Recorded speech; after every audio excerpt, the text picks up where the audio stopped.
I'm recording. Cover up that Apple symbol. You done got sued. I can't afford it. I'm recording now, so whenever you're ready. Alright. So here we go. Yo, you already know. Once again, it's your boy Trail coming at you live with another Scout TV production.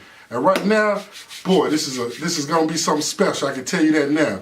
Earlier in the interview that I had with the CEO himself, aka High Point Slim Luciano, he spoke on the group Global Cartel. Now, we was talking about getting a chance to interview some of the members, you know, to see exactly what they're gonna bring to the table. And boom, guess who showed up on the spot? None other than my man, Major Keep It Lit himself. What's good, my nigga? What's good with you? All right.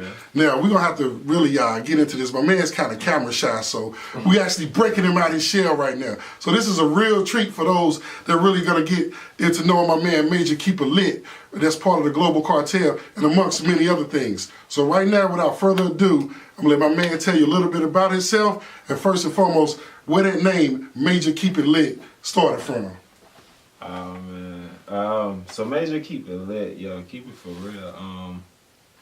You know what? My nigga Jay the Cool Kid actually gave me that name because we was actually in the studio one day recording and just like, we was actually recording Be My Shorty, matter of fact. All right. And by the way, Be My Shorty is on the new Global Cartel album coming soon to y'all May 1st. May 1st. Definitely. Also, shout out to scoutsTV. You know, definitely shot my video and everything for I Can't Lie No More. Definitely go check out the album, by the way, too. But yeah, Major Keep It Lit.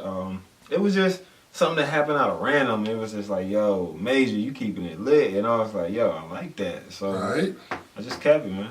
That's how it came about, man. And that's how most ill shit start. It's not even intentionally, you know. It's just so-called, it just sort of happens, you know what I'm saying? That's that moment. That's that shit that a lot of people be trying to recreate, you know. So starting off as a producer, which I feel like, you know, I know a few producers myself, and you guys tend to mostly be almost kind of the same. It's like you're almost a little nerd in your own type of world. So y'all heard a different part of music than most people hear. So tell us a little bit about when you first heard that first sound that sparked your interest and like, you know what? I like the way this is put together. Ah, man. Keep it 100 with y'all, and y'all gonna laugh.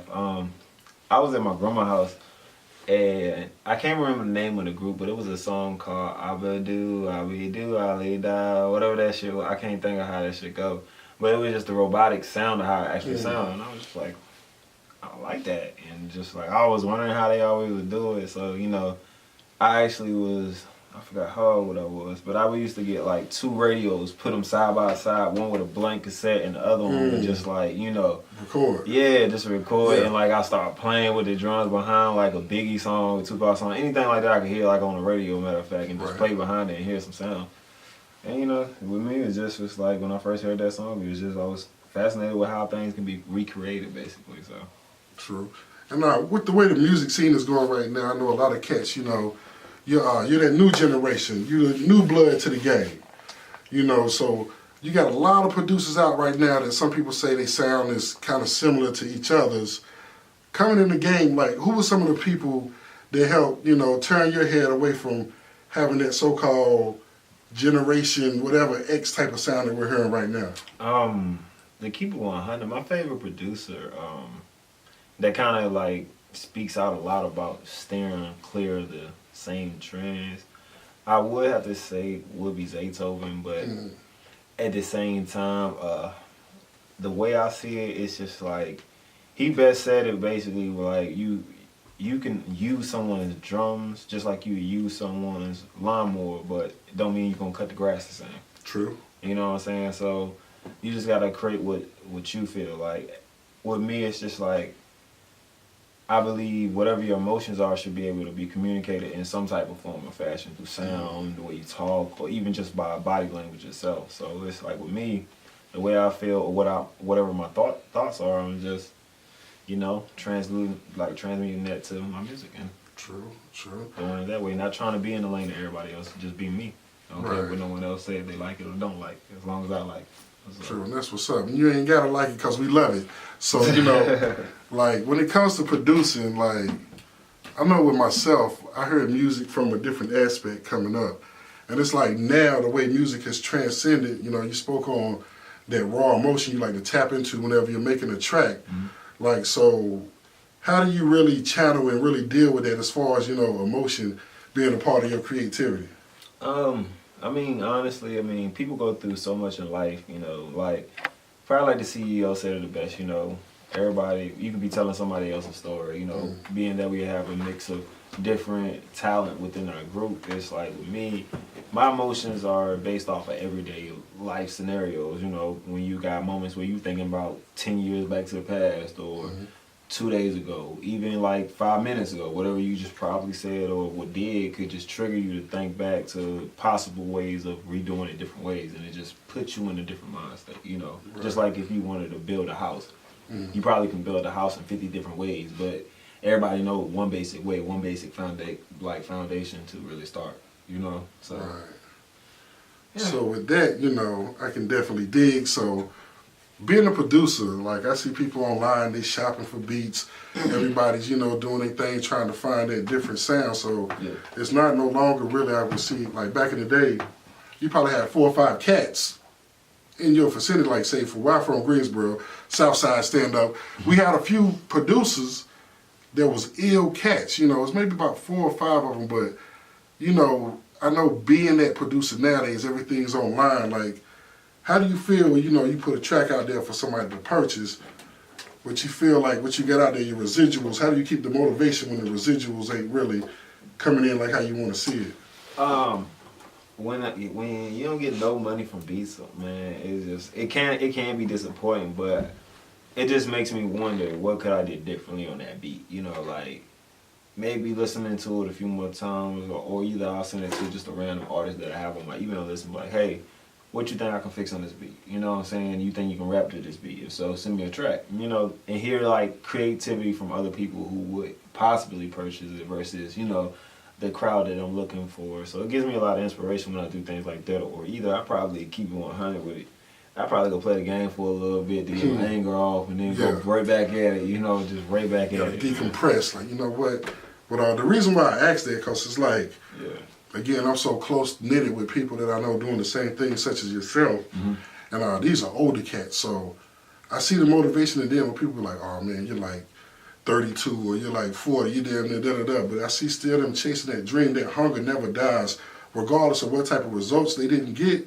They just keep pushing it. For you to still have that in you right now, as a newbie, so to speak, coming into the game, that's definitely a major key to, you know, being successful at what you're trying to do. Because definitely, you can't really have like a thin skin in this game. Some people are going to tell you to your face, you know what, you got this sound, but we want your sound to be like this. They want to try to change you into what they feel like they want you to sound like. So, you know, being true to yourself, that's definitely a salute. Never, you don't produce a whole lot of tracks. Oh yeah, definitely. And I know you like to be the man behind the scene, like, yo, I'm not responsible for that, but I did that. But out of everything you've put out there, I know you got some things that's close to you that, what would you say is your favorite out of the ones you've done? And why is your favorite?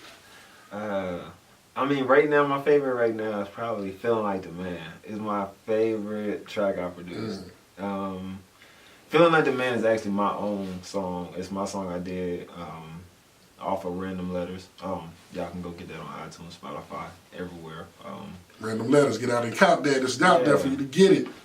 Because I'm not a rapper nor am I a singer. I'm neither, like, but it was fun because it actually was like a bet that got me doing this. So it's like, Feeling Like the Man was the best way because it made me feel like how I would feel, you know, just on a drunk night, relaxed. You know, you just thinking about all your problems. You know, you probably got a bad little chick with you, and you just chilling. You just spilling your mind, you know what I'm saying? So that's probably my favorite. Yeah, I can dig it. So anybody should be able to relate, because I definitely love Feeling Like the Man. I don't know no man who don't. And if you don't, then God bless you. But, you know, right now, again, I'm so privileged to be a part of this whole movement with the Scout TV, the Global Cartel, the Major Keep It Lit movement. So right now, for everybody that's out there that's trying to get in touch with you to exactly hear what you're all about, Mr. Major Keep It Lit, why don't you tell the people how they can go ahead and get in touch with you? You can reach me at literally my email, globalcartel Cartel, well, what was it? global.cartel@yahoo.com, just titled to Major. As far as personally reaching me, right now I don't have any way personally because I'm still working on a lot of events coming up for that, to where it's like you can directly respond to me as if you were talking to me face to face. So I have a lot in the works for that right now. So, but reach me definitely at Global Cartel Facebook page. The website is dropping very soon. So other than that, oh yeah, by the way, be on the lookout for Random Letters 2, Izzy's House. It's actually from 2 of the artists that's under me as well. I'm about to bring some new flavor to y'all, a little different from trap to conscious type rap for y'all. So definitely be on the lookout for that. Izzy's House. So that's what's about to be the next thing that's gonna hit. Yeah, it's two artists. One's actually, if I'm not mistaken, don't quote me on this, but one of them actually is not from the States though. I don't think Izzy's from the States. Izzy was born in a different country, I think, but I'm not too sure. But one day she'll be in here for an interview, and y'all can ask her that. But she's real cool. She's more of a conscious type rapper, real smooth with the words and laid back. She kind of reminds me of my homie HP Slim a little bit, but definitely you can tell the 2 different styles, but some similarities fit in there. And then House is what you want to call I want to say he's one of the big boy rappers, like what you catch back in the day with the trap stars in the Yukon, you know, hopping out the Yukon truck with 24s on it and everything. The big boy look like he eat real good, you feel me? He's a versatile rapper. So shout out to House, Izzy, you know, so y'all again, be on the lookout for everything that's happening. And you can always catch it on Scout TV. So again, shout out to my man Slim, it's your boy Trail. With Major Keep It Lit, I appreciate you stopping by. And again, this was just straight off the rip. Like, as soon as we started talking, if you speak it, you can see how it can come through. Yeah. And here it is right now. Scout TV signing off at you. Your boy Trail. Keep it 100. Hey, lit.